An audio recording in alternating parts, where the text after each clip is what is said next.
Bismillahirrahmanirrahim. Alhamdulillahirabbil alamin. Allahumma shalli ala sayyidina Muhammadin wa ala alihi wa ashabihi ajma'in. Amma ba'du.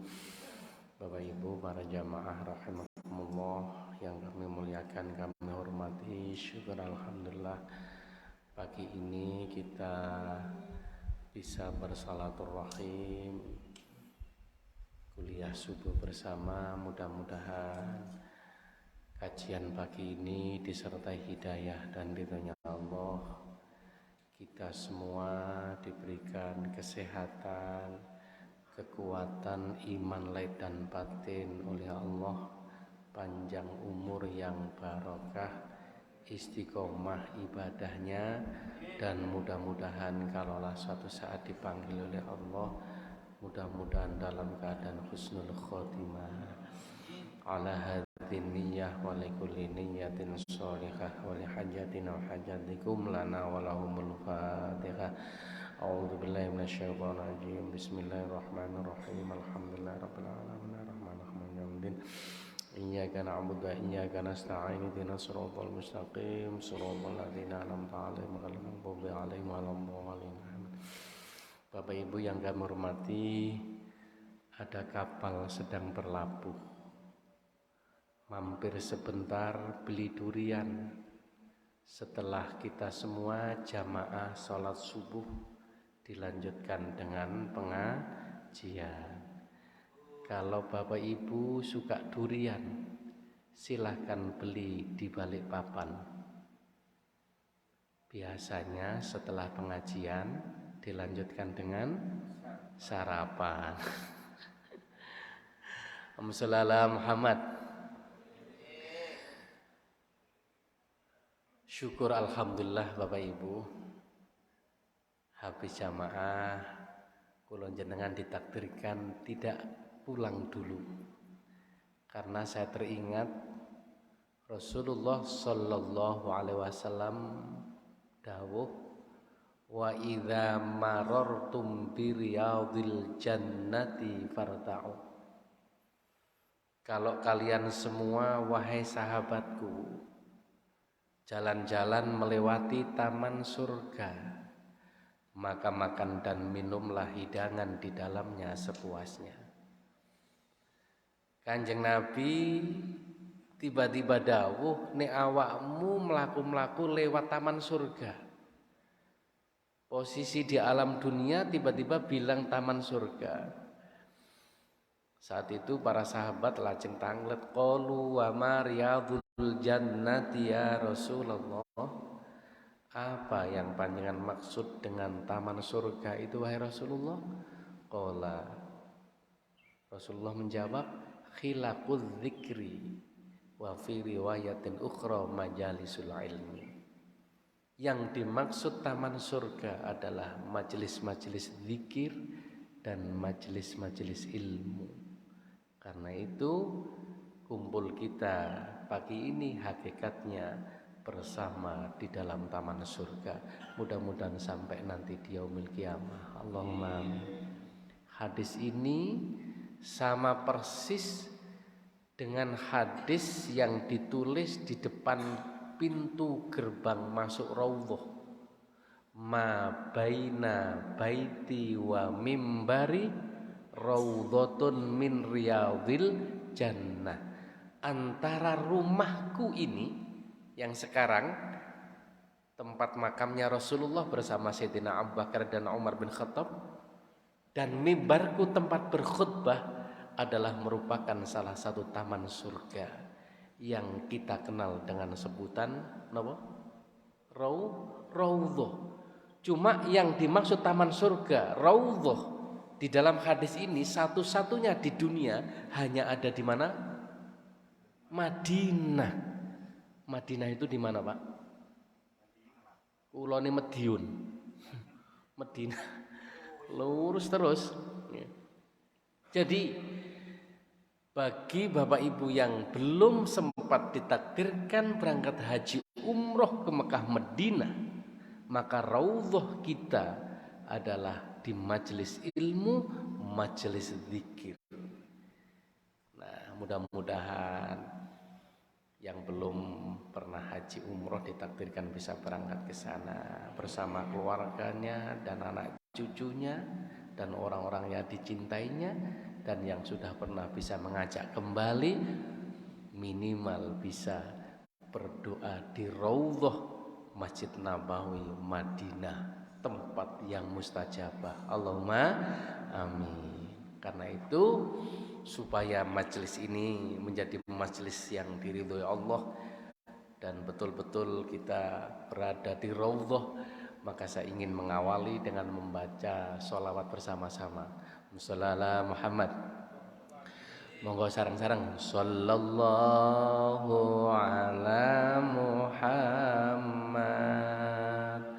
Sallallahu alaihi wasallam. Sallallahu ala Muhammad. Sallallahu alaihi wasallam. Asyraqal badru alaina fakhtafat minhul buduru. Asyraqal badru alaina fakhtafat minhul buduru. Mithla husnik ma ra'ayna qaddu ya wajha sururi. Sekali lagi. Sallallahu ala Muhammad. Sallallahu alaihi wasallam. Sallallahu ala Muhammad. Sallallahu alaihi wasallam.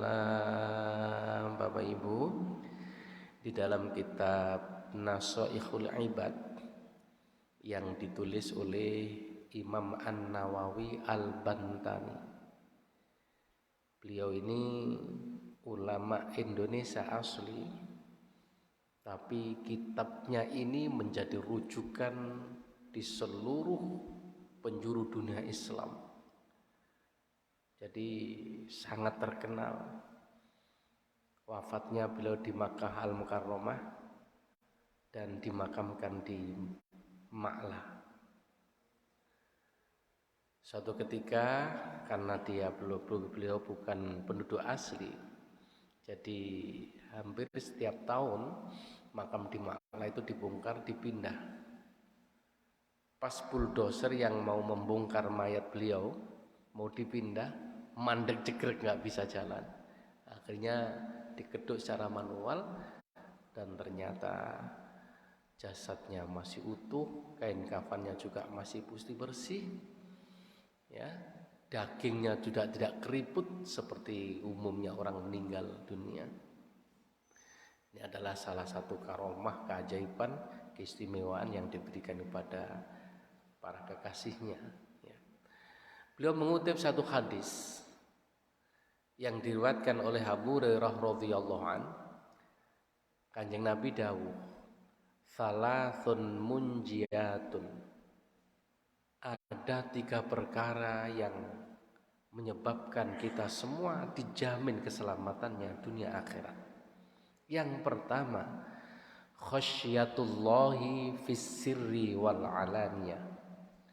Punya rasa takut kepada Allah baik dikala sepi sunyi, tidak ada orang, maupun dikala banyak orang dalam kondisi terang-terangan.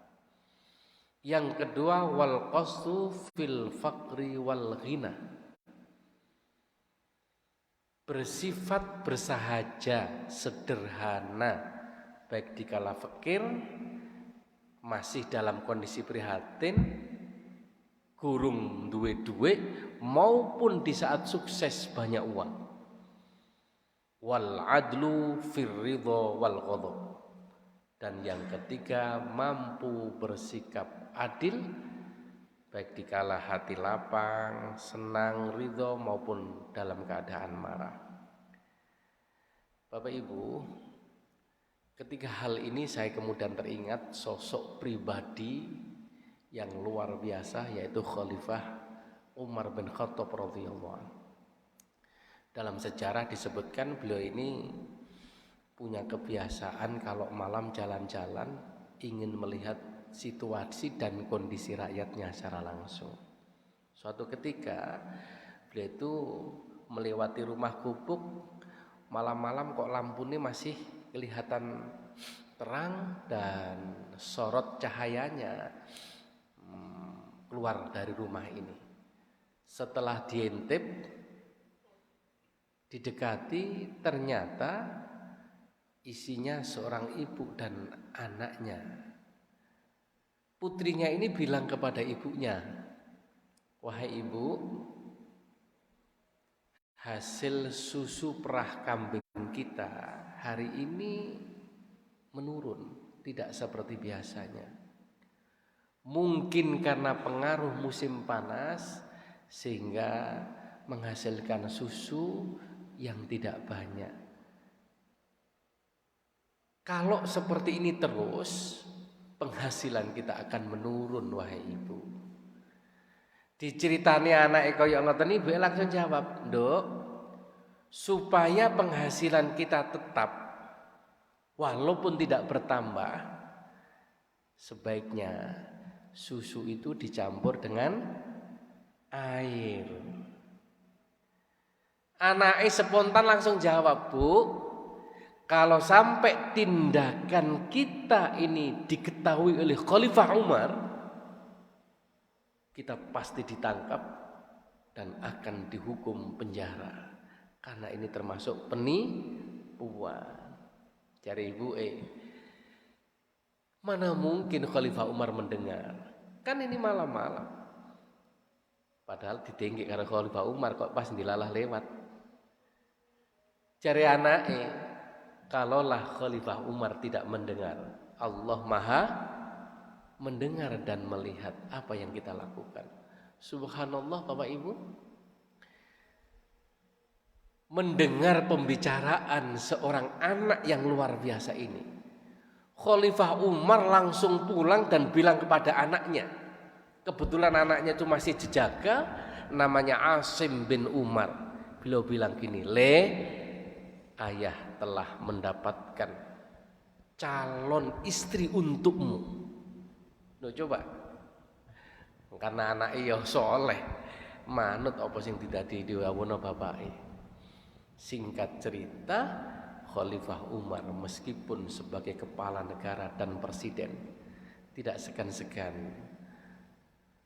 menjodohkan putranya dengan seorang anak penjual susu yang miskin karena punya keimanan yang kokoh luar biasa. Nah, Bapak Ibu yang kami hormati, ketika ini sudah menjadi rumah tangga, dilalah karena berangkat dari seorang ibu yang hebat. Pada saatnya nanti dia punya anak perempuan. Dan anaknya ini pada saatnya nanti akan dinikah oleh salah seorang khalifah Bani Umayyah yang bernama Abdul Aziz bin Marwan. Nah, Abdul Aziz bin Marwan menikah dengan cucunya Umar bin Khattab ini, kemudian melahirkan anak laki-laki yang diberi nama sama dengan kakeknya, Umar. Karena bapaknya namanya Abdul Aziz, kemudian nama bapaknya selalu disambung dengannya sehingga terkenal dengan Umar bin Abdul Aziz. Siapakah Umar bin Abdul Aziz itu? Adalah salah seorang khalifah Bani Umayyah yang di saat beliau menjadi khalifah mengalami zaman keemasan dan kejayaan yang luar biasa. Subhanallah, inilah dalam sejarah ketika beliau diangkat dan dibeat jadi khalifah, nuangis, tidak umum seperti umumnya manusia kemudian syukuran. Karena apa? Beliau mengatakan ini adalah musibah yang terjadi pada diri saya. Ya. Subhanallah, di antara salah satu sikap dan perilakunya Bapak Ibu yang kami hormati, saya membaca dalam kitab itu begini. Suatu ketika ada teman lamanya yang sudah kangen, kepingin ketemu dengan Umar bin Abdul Aziz. Dia datang ke kantor pas waktu itu habis maghrib. Kemudian temannya ditanya, adakah yang bisa aku bantu? Iya, pertama aku rindu dan kangen kepada Anda, karena kita sudah lama gak ketemu. Makanya ketika saya mendengar Anda menjadi khalifah, saya ingin mengucapkan selamat dan datang kepada Anda. Terus selain itu, yang kedua, kebetulan saya ini punya masalah. Sebentar, masalah yang Anda sampaikan itu masalah pribadi, keluarga, atau ada kaitannya dengan masalah negara? Kebetulan masalah pribadi. Loh, seketika itu Bapak Ibu, lampunya langsung dimatikan. Koncone kaget, sampai ini gedang godok, gerang tapi goblok. Mosok jagongan karo peteng-peteng ini. Bukankah kita lama gak ketemu? Saudaraku, lampu ini dibiayai dengan uang negara. Sementara kamu datang dalam rangka untuk menyampaikan masalah pribadi keluarga. Karena itu, kalau ingin melanjutkan pembicaraan kita dengan pakai lampu di rumah, jangan di kantor. Karena kantor ini adalah khusus untuk melayani yang terkait dengan masalah negara. Wah, akhirnya kula ngerotok mikir, Pak. Kula kan ditunjuk Pak Rektor jadi kepala ma'had, kepala pondok pesantren, dan dapat mobil dinas. Lah omah kula kan mburine persis Uin Sunan Ampel, timbangane numpak mobil enak melaku karek melangkah. Tapi nek mobil iku gak dipakai kan nganggur. Akhirnya kula mikir, salah satu tugas dosen itu di samping mengajar melalui proses pembelajaran di kelas, juga melakukan penelitian. Salah satunya adalah ada yang namanya pengabdian masyarakat. Ini disebut Tridharma Perguruan Tinggi, meneliti, ngajar, pengabdian. Nah, saya sampai di sini nih, misalnya nanti untuk laporan beban kinerja dosen dalam satu semester itu harus mencantumkan namanya pengabdian masyarakat. Sehingga itu harus dibuktikan dengan surat takmir, undangan kaya ngeten iki, dan dilaporkan. Cuma itu nih oleh sangu kudune yo dikekno YIN kan ngoten Pak nggih. Lah iki sing kula pek dhewe nggih. Subhanallah. Ini Umar bin Abdul Aziz ini luar biasa. Jadi beliau itu saking wirainya seperti itu, terlahir dari seorang ibu yang hebat, akhirnya melahirkan anak cucu yang hebat. Karena itu, kalau kita cermati di dalam Al-Quran, asalkan seorang ibu yang hebat, pasti melahirkan anak cucu yang hebat. Walaupun orang tuanya laki-laki hebat, itu tidak menjamin. Kata kuncinya ternyata ibu. Contoh, Nabi Nuh itu seorang hebat. Tapi karena istrinya tidak hebat, orang yang bahasanya bangkang tidak solihah, akhirnya melahirkan putranya namanya Kan'an. Dan anaknya ya dilalah bahasa Arab al-baghdud, ya. Gak manut karo bapak, ikut ibuke. Begitu pula Nabi Lut. Nabi Lut istrinya juga sebagai komandan dari orang-orang kafir yang ingkar kepadanya. Tapi ketika kita melihat sosok Nabiullah Ibrahim alaihissalam, beliau seorang yang hebat.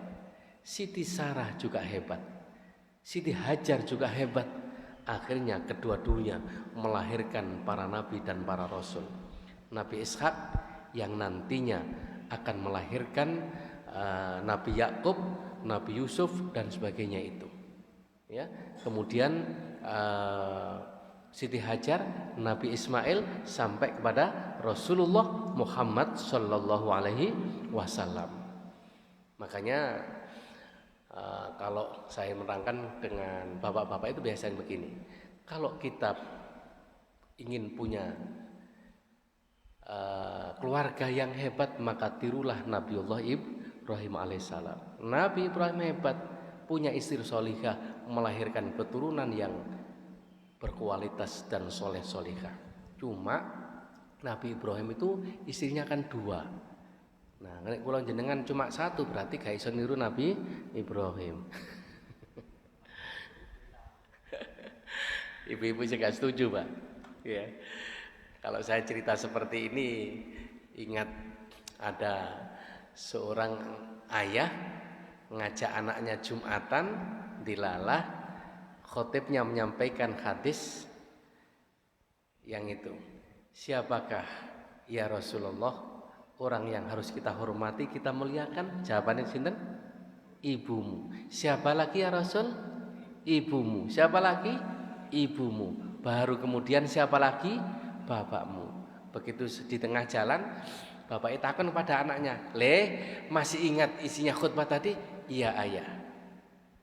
Siapa yang harus dihormati? Ibu. Ibunya tadi berapa? 3. Ayahnya 1. Ibumu berapa? 1. Berarti kurang 2. Tolong nanti sampaikan ke ibumu ya, kan ngon. Dilala pas disampaikan ibu pas mecel terong awan-awan, Pak. Nyiapkan dahar siang bapaknya. Jari ibu "Le, terong ini berapa?" 1. Ngomong ke bapakmu, "Ya apa nek terongnya dipotong dadi 3," jare. Gak gelem kalah, Bapak.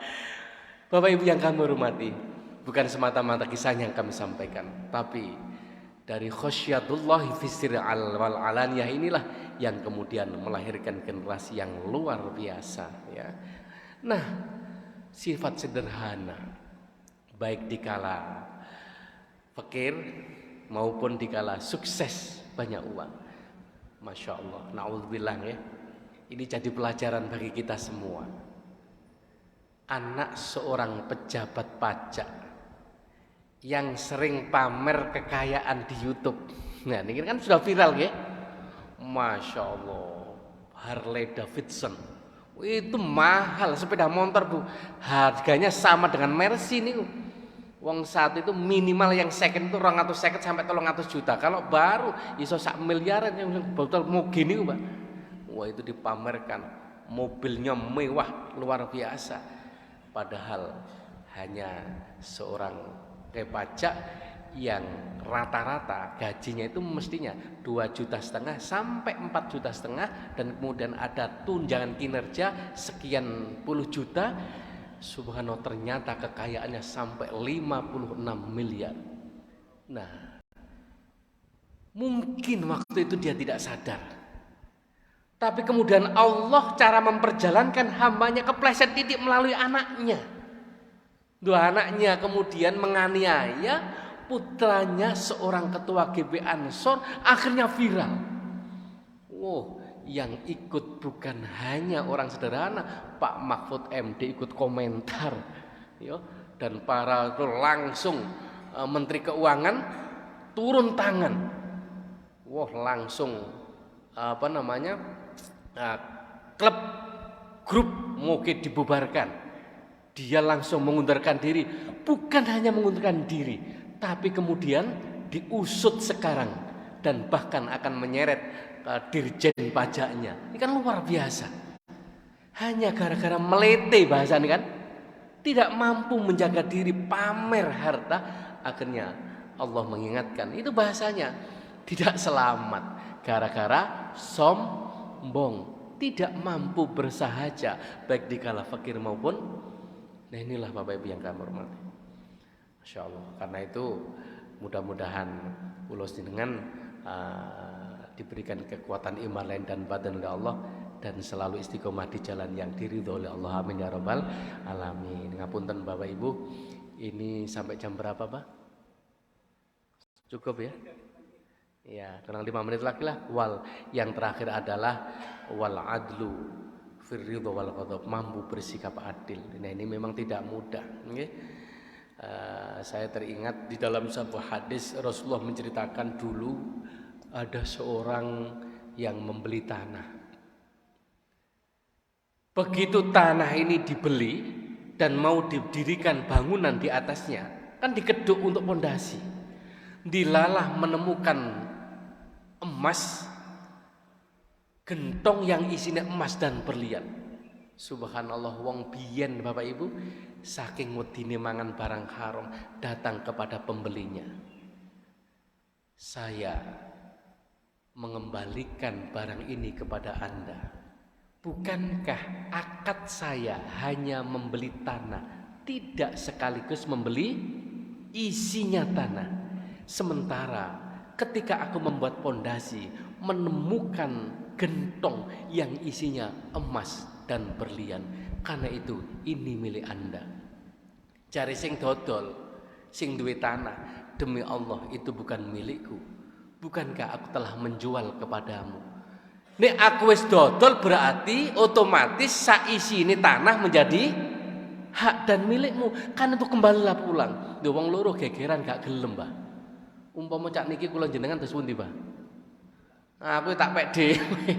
Aja dikandak-kandakno iki. Subhanallah. Lho ngoten niku akhirnya datang kepada hakim pengadilan, minta klarifikasi, minta diputuskan sebenarnya ini milik siapa? Milik pembeli tanah atau miliknya orang yang jual tanah? Akhirnya hakimnya ya bingung, tapi hakim ini cerdas dan pintar. Akhirnya ditanya pembelinya, "Pak, sampean duwe anak?" "Iya." "Kebetulan anakku laki-laki usianya 30 tahun."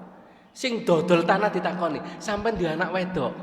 "Nggih." "Usia anak saya 25 tahun." Jari hakime, "Gimana kalau anakmu saya jodohkan kepada anaknya yang membeli ini, dan kemudian gentong yang berisi emas dan berlian ini menjadi mas kawinnya?" Oke, nggih setuju." Akhirnya ngoten. Akhirnya dirabekno, Pak.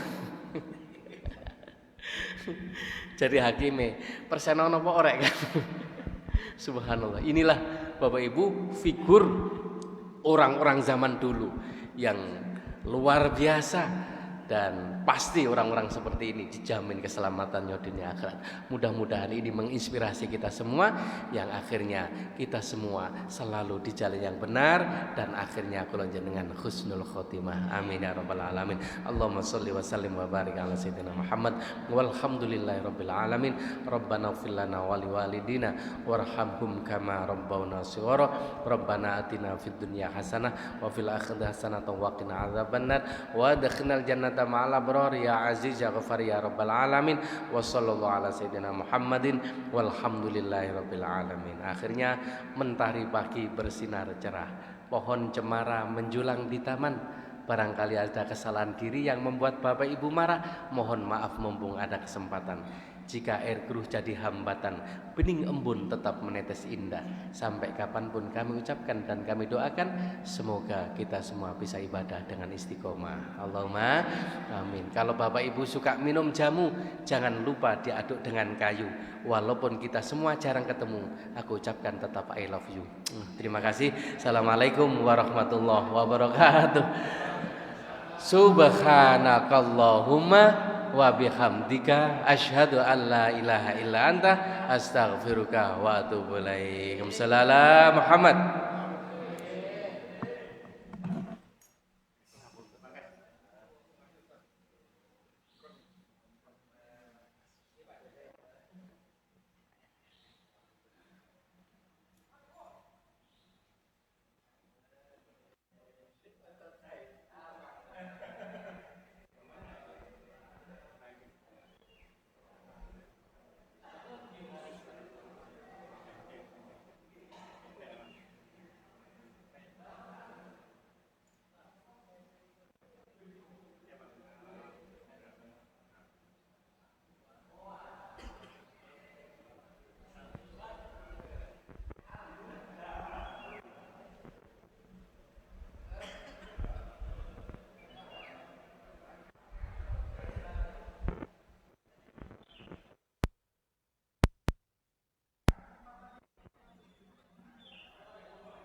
Alhamdulillahirrahmanirrahim. Demikian tadi pengajian rutin Rabu pagi yang kesempatan kali ini disampaikan oleh beliau Ustadz Profesor Dr.